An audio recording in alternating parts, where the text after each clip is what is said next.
aborta essa criança, que eu pago pra você abortar, ou você vai criar ele sozinho. Quando você estiver passando perto de mim, nem chega perto com essa barriga. Fica longe de mim com essa barriga. E assim, irmãos, foi acontecendo. Eu fiquei os 9 meses sozinha, né? Passando a minha aflição sozinha, vontade de comer as coisas sozinha, tudo sozinha. Mas acabou minha mãe comprando os enxoval do meu neném, né? Eu tinha uma amiga, né? E até hoje, que na época eu dei ela para batizar, porque eu ainda não era evangélica, eu ainda não tinha conhecido, né, o verdadeiro Deus. Dei, né, ela para batizar e ela presenciou tudo da minha vida, irmãos. Tudo. Essa mulher teve presente de muitas coisas. E com os 9 meses se passando, até quando eu fui ganhar meu neném, tava minha mãe, a Fátima, esperando eu ganhar o neném.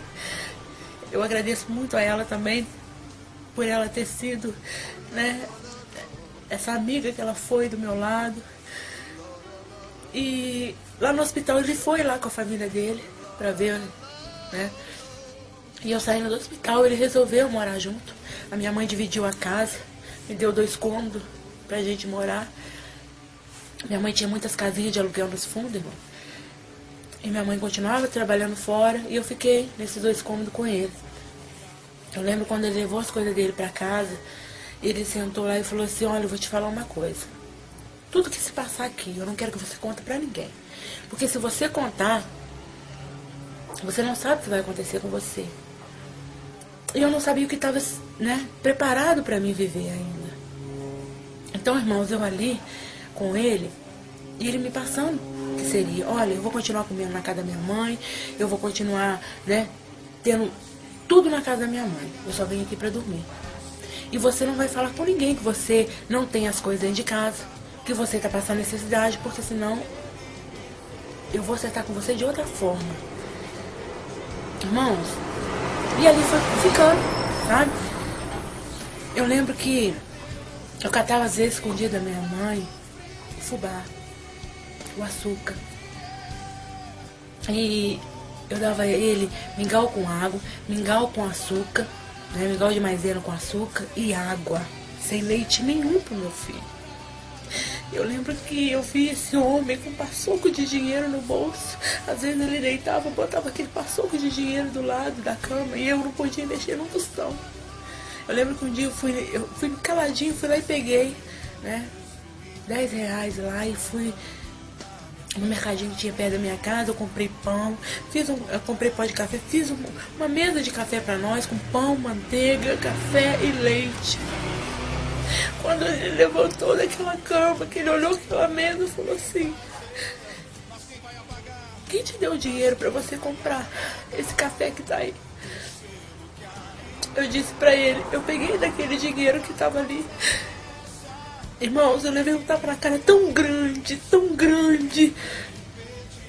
A marca da mão dele ficou na minha cara, estampada na minha cara. E eu chorei tanto de soluçar, irmãos. Eu abracei o meu filho. E eu não podia chorar alto, eu não podia gritar, eu não podia contar pra ninguém. E ali os dias foi passando, ele comia na mãe dele, que era pertinho da minha casa, voltava pra dormir. E as pessoas que moravam no terreiro via que eu tava emagrecendo.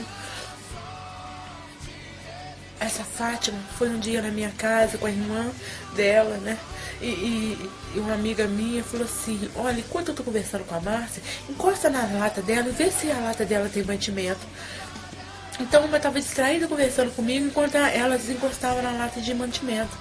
Aí eu lembro que a Leia falou assim: sinto muito, Márcia, mas eu vou abrir a sua lata de mantimento. Aí a Leia foi abrindo lata por lata. A Fatinha abriu o armário e falou assim: Márcia, você tá sem nada na tua casa com teu filho, não fala com a gente. Por que você não fala com a gente? Você tá emagrecendo. Eu falei: Fatinha, se eu falar ele vai me bater, ele vai judiar de mim. Foi o que ele pediu pra não contar. E aí elas começaram a trazer coisa, mantimento. Ela abriu a leiteira, ela viu que eu tava dando água de fubá pro meu filho com água e açúcar. Elas choraram e falaram assim: Márcia, nós vamos buscar o leite pro teu filho. E essa história, irmãos, começou a movimentar nas ruas, onde eu morava, todo mundo comentando. Aí até que veio a Luciana, filha da dona Madalena, e falou assim: Márcia, minha mãe pediu pra você ir lá em casa com essa, que ela precisa falar com você. Eu cheguei na casa dessa dona Madalena, ela chegou a saber da situação. Ela falou: traz o Wesley, que eu vou olhar ele pra você trabalhar. E você não precisa me dar um tostão. Eu quero que você compre as coisas que ele precisa. Cuida dele. E assim ela fez, irmão. Passou a cuidar dele. Mas nesse dia, quando essa pessoa chegou em casa e ficou sabendo, né, que a minha lata estava cheia, que as pessoas trouxeram as coisas, ele falou assim: por que você... Quem te deu essas coisas? Aí a Fatinha foi lá e falou: não, foi nós que trouxe, porque ela estava sem, ela tá emagrecendo. Irmãos, eu lavava roupa, até faquinha, porque eu não tinha o que comer. Eu não podia contar pra minha mãe, eu não podia contar pra ninguém. Eu lavava as roupas, eu não tô fraca, muito fraca. Aí eu lembro que quando foi à noite, irmãos, ele fechou a porta da cozinha, pegou uma faca e falou assim: eu te falei pra você não contar, não falei? Ele pegou uma faca, irmãos, e mirou bem na minha frente a faca. Foi o tempo de eu abaixar, irmão, meu filho do lado e eu em pé perto da porta. Foi o tempo de eu abaixar e a faca parou naquela porta. Aquela faca, irmãos, ela ia me matar. As pessoas, depois que eu não entendi por que ele era tão agressivo, por que ele agia dessa forma. E ele juntou as coisas dele e foi embora, irmãos, foi embora. Depois que ele foi embora, as pessoas foram, né, começaram a contar o porquê que ele era tão agressivo assim, o que estava por trás daquela agressividade, que até então eu não sabia. Eu quero dizer pro jovem, as meninas, né, mulheres, cuidado com quem você conhece, né, examina mais, pesquisa mais, cuidado, porque muitas das vezes, irmãos, aquilo que parece bom diante dos olhos da gente não é. A gente paga um preço muito alto. Eu paguei um preço muito alto. Então, muitas pessoas queriam meu filho para ele, para criar, porque achavam que eu não ia ter condição. Eu só com 16 para 17 anos, me dá seu filho para mim, eu vou criar, eu vou cuidar. Eu falava: não, eu tenho que ficar com ele, é meu filho, né? Eu vou criar ele. E assim a dona Madalena foi ficando, irmãos. Eu comecei a trabalhar, né? Eu agradeço a família da dona Madalena, eu sou muito grata a eles, né, por ela ter me dado essa oportunidade de eu poder, né, cuidar dele. Eu agradeço muito a ela. E com isso, irmãos, depois a minha mãe vendeu lá onde eu morava, né, ela teve que vender ali, mas naquela casa eu ainda tinha muita coisa para passar. Porque eu lembro que eu estava com meu filho na minha casa, essa madrinha dele fez o aniversário dele de 1 aninho. E preparou toda a festinha dele, tudo, todo mundo lá muito feliz. O meu padrasto, na hora da festa, irmãos, tem pessoas que, nossa, quando lembra disso, fica revoltado. Meu padrasto pegou um revólver, botou na minha cabeça e falou assim: você vai sair daqui agora, porque aqui não tem lugar para mãe solteira. Você vai juntar suas coisas, vai embora com seu filho agora. Expulsou todo mundo da festa, mandou todo mundo embora, acabou com a festa do meu filho. Então, isso revoltou muita gente. Eu saí da minha casa, devia ser quase 11 horas da noite, fui lá no meu tio, em Três Rios, chamei ele, falei: olha, tio, o meu padrasto botou o revólver na minha cara, falou que não era pra me ficar lá, porque não era lugar de mãe solteira. Meu tio pegou o revólver, voltou e botou o revólver na cara dele. Falou: olha, aqui é a casa do meu irmão. Ela não vai sair daqui ameaçada de morte. Ela vai ficar, a casa é dela. E eu lembro, irmãos, que para evitar aquele tumulto todo, a minha mãe vendeu lá, comprou uma casinha pra mim de 2 cômodos e um banheiro. E ali eu fiquei no Ipiranga. E a minha mãe mudou de lá. O que aconteceu? Eu fiquei lá numa casinha sozinha, levei meu filho para Três Rios, né, onde minha tia Luz também cuidou dele, me ajudou para mim poder trabalhar. De 15 em 15 dias eu ia lá ver ele. Eu ficava contando, irmãos, para chegar aos 15 dias para me ver ele. Levava fruta para ele, levava as coisinhas para ele, mas com saudade imensa, porque a minha vontade, irmãos, não era ter meu filho longe, não era criar meu filho sem a minha companhia. Eu sonhava com família, eu sonhava com uma casa, com um esposo. Esse era meu sonho, porque essa era a visão que eu tinha de família, né? Através da minha família, do meus tios, dos meus avós, era essa a visão que eu via. Então, ela ficou lá em Três Rios com ele, e eu fiquei trabalhando no salão, saía muito tarde do salão. Aí um dia eu cheguei lá na minha casa, tudo revirado, roubaram as poucas coisas que eu tinha, né? Roubaram a mínima coisa que eu tinha, entraram lá e levaram. Eu mudei pro Bandeirante, muito medo, eu mudei pro Bandeirante. Conheci uma senhora, né, que me ajudou muito.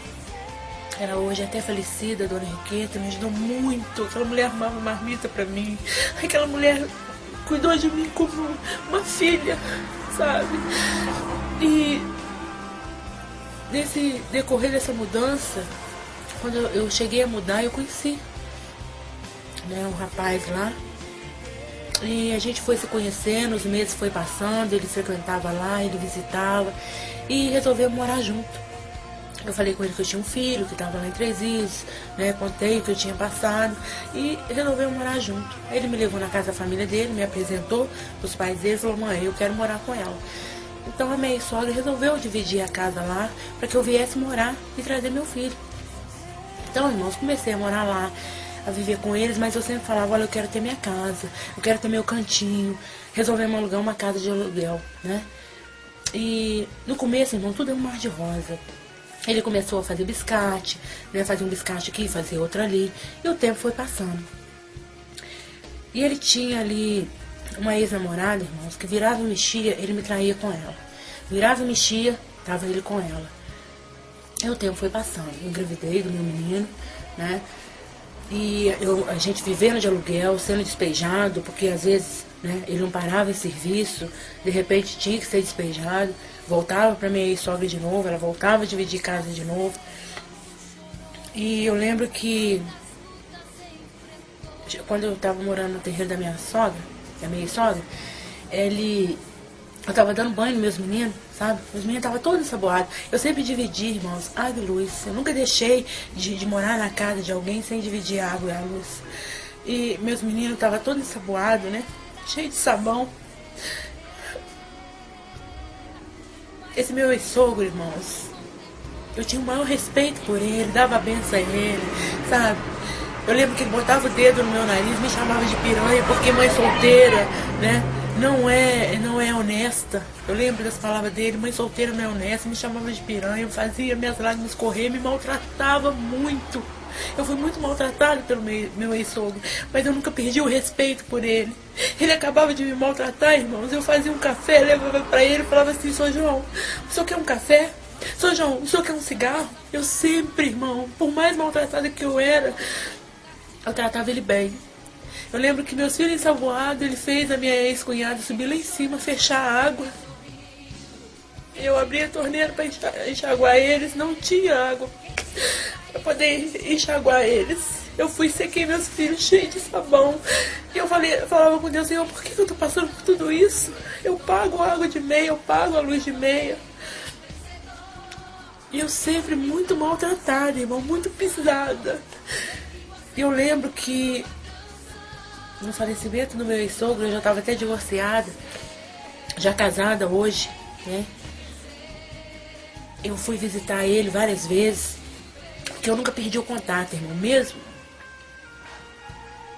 divorciada, eu não perdi o contato com a família do meu ex-marido. Ele falava comigo assim: ô Márcia, desculpa por tudo que eu fiz por você. No hospital mesmo, ele falou com um colega dele, o quarto cheio de gente, ele falou com um colega dele assim: tá vendo essa moça aqui? Ela é minha ex-nora. Eu maltratei tanto ela, eu xingava tanto ela, ela nunca me respondeu. Ela nunca levantou a voz pra mim. Sempre me dava um café, um cigarro. Eu acabava de ofender ela, ela veio com um café e um cigarro. Então ele me pediu perdão na última hora dele. Então, irmãos, eu fui vivendo esse casamento, né? Essa vida com o meu ex-marido, assim, muito de fachada, muito, né, artificial. Porque ele se tornou uma pessoa muito agressiva, uma pessoa assim